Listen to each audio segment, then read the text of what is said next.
Hello, welcome to a video lecture on the work energy theorem.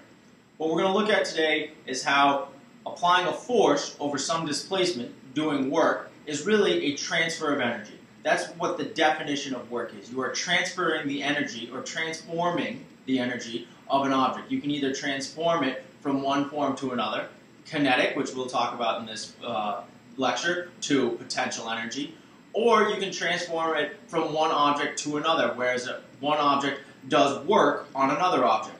For example, I have a cart. In order to get this cart moving, I need to apply a force in some direction. If I apply a force in the direction that the cart moves, I'm going to be doing positive work on the cart, and therefore adding energy to this cart. So I apply a force, and it moves. It gains some velocity. It starts at rest. I apply a force in the same direction as the displacement, and the cart moves. Now, here's a box. Very tricky. If the cart has some velocity and it hits the box, the cart is doing work on the box. It's applying a force over some displacement, changing the position of the box. Meanwhile, the box is applying a force on the cart, slowing the cart down over some displacement. It's actually due to friction, in this case, between the box and the track. So, we're going to look at work as the change in energy, or the transformation of energy. So work, force times displacement. I write it as a D just because it's a little easier up here on the board. Displacement is really a change in position, so delta X. On the AP formula sheet, it's as an R. In the textbook, it's as an S. All these different things mean the same thing. So it's just, as long as you understand the idea that it's displacement, and we think about that with conservative and non-conservative forces, it depends on the initial and the final position. And this here is a change in energy. So from this, we can come back and we can look at what is kinetic energy. What does kinetic energy depend on?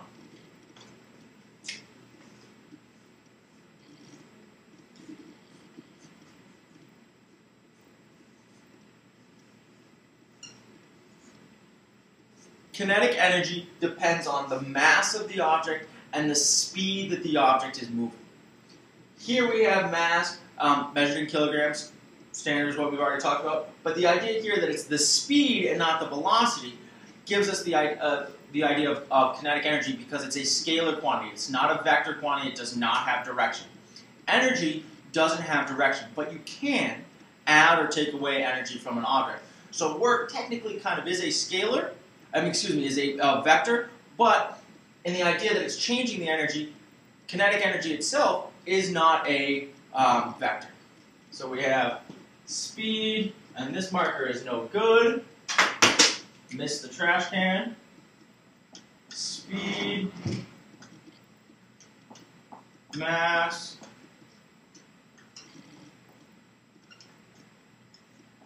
mass is in kilograms, speed is in meters per second. What I'm going to do right now is I'm going to go through a step-by-step derivation to show what the change in kinetic energy, how this equals out to one of the formulas that we've already used, and where that formula comes from.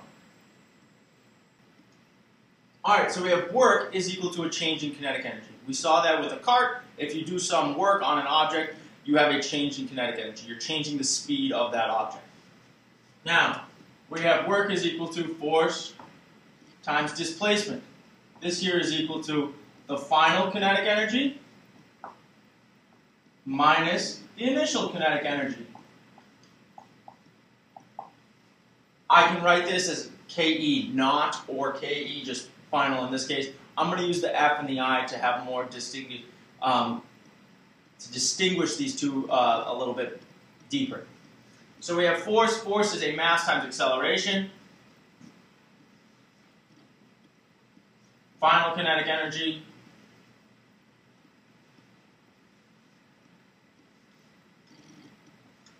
note the mass is not going to change.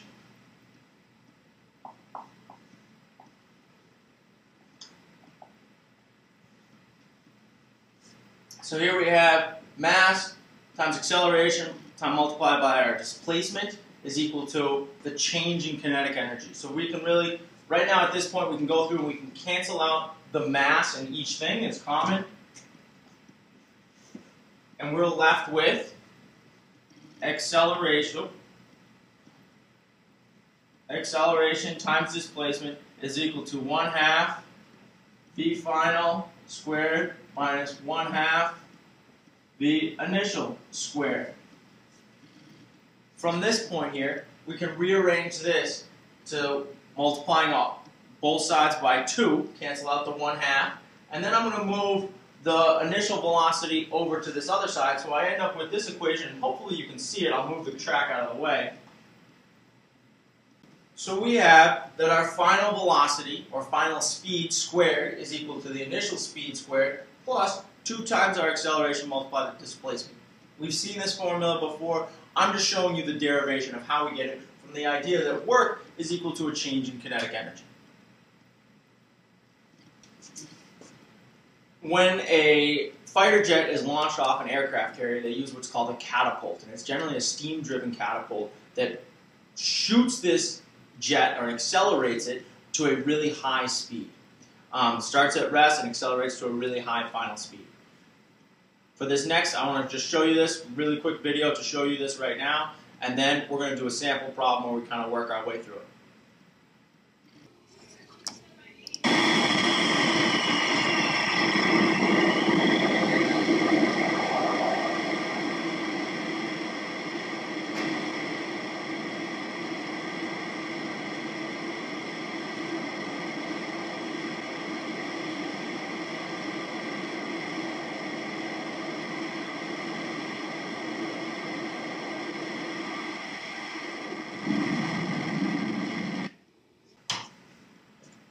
Alright, so here we have our jet, and it's going to launch down the ramp. The catapult's going to shoot it off the edge of the aircraft carrier.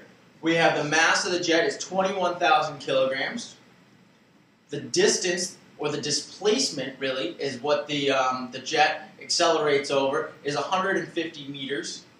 And then the average force that the catapult applies is 448,000 newtons. So this is accelerating the jet from rest to its final takeoff velocity.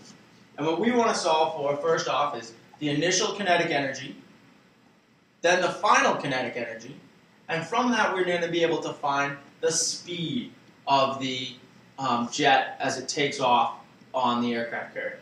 So first what we're going to look at here is we're going to look at the idea that work is equal to a change in kinetic energy.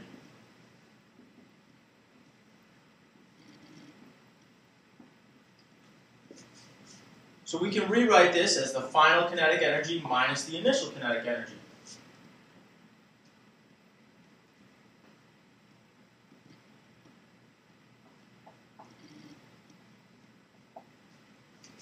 And this change in kinetic energy is equal to some work, so it's force times displacement.